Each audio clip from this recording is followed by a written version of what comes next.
Hi friends, so today we'll be talking about theories of emulsification. So initially मैं आपको basics बताऊंगा about emulsification and why there were so many theories given. Okay, so we'll start with the basics.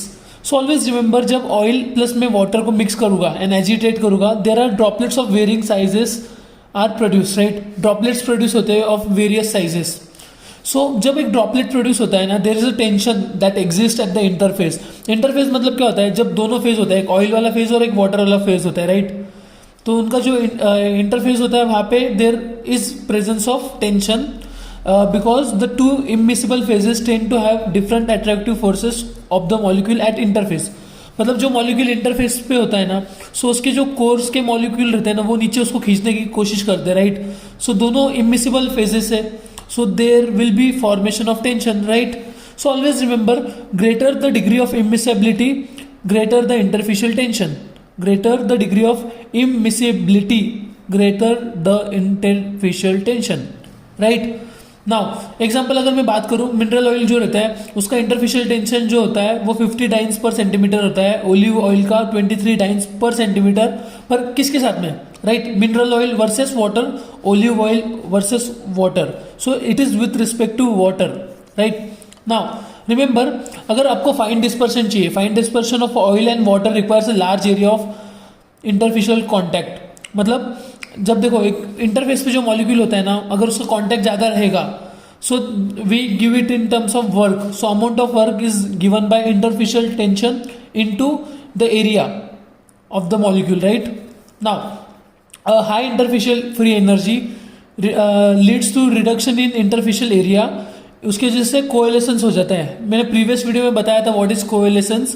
कोएलेसेंस में दो molecule साथ में आकर एक बड़ा मॉलिक्यूल फॉर्म करते हैं, राइट? सो इसकी वजह से जो हमारा इमल्शन रहता है वो थर्मोडायनेमिकली अनस्टेबल हो जाता है.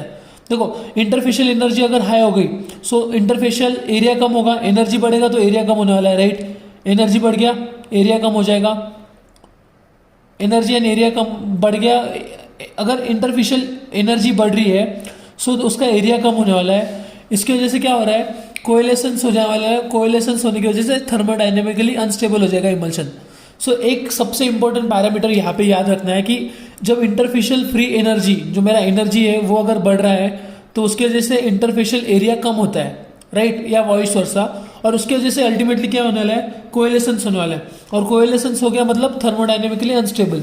सो ये एक रीजन होता है कि why we need emulsifying agents, right? Now dispersions can be formed and stabilized by lowering interfacial tension. As said, dispersion can be formed and stabilized by lowering interfacial tension. मतलब मेरा जो डिस्पर्शन है, अगर मुझे form करना है फिर उसको स्टेबिलाइज करना है, तो जो मेरा इंटरफेशियल टेंशन रहेगा मैं उसको कम कर दूंगा. और by preventing the coalescence of droplets. अगर ड्रॉपलेट्स को मुझे कोएलेसेंस उनको प्रिवेंट करना है उनका ड्रॉपलेट्स का, तो आई जनरली इसके लिए एक थ्योरी था, electric double layer theory, so which I will be discussing in the further part of the video. So इसकी वजह से क्या हुआ कि बहुत सारे थ्योरीज ने अटेम्प्ट किया कि चलो मैं एक्सप्लेन कर देता हूँ कि how emulsifying agent promote emulsification and maintain the stability. So there were many theories and always remember, जो अभी यहाँ पे हम सर्फेक्टेंट यूज करते हैं ना, सर्फेक्टेंट का काम क्या रहता है? They will reduce the interfacial tension. Obviously अगर इंटरफेशियल टेंशन रिड्यूस हो रहा है तो कोएलेसेंस भी रिड्यूस होगा और इमल्सी जो मेरा इमल्शन जो रहेगा वो थर्मोडायनेमिकली स्टेबल रहेगा. इंटरफेशियल टेंशन कम कर दो, ड्रॉपलेट का कोएलेसेंस होने मत दो, सो अल्टीमेटली मेरा जो इमल्शन रहेगा वो थर्मोडायनेमिकली स्टेबल रहेगा. नाउ इमल्सिफाइंग एजेंट क्या करता है? Emulsifying agent again it reduces interfacial tension, formation of rigid interfacial film. देखो इमल्सिफाइंग एजेंट के अप्रोचेस बहुत सारे, either it can reduce the interfacial tension या फिर वो एक रिजिड इंटरफेशियल फिल्म फॉर्म कर देगा, राइट? ये फॉर्म कर देगा. जनरली ये प्रिवेंट कर देता है कोएलेसेंस को. या फिर formation of electric double layer, एक इलेक्ट्रिकल बैरियर बना देगा, उसकी वजह से कोएलेसेंस नहीं होगा. सो देर आर वेरियस थ्योरीज.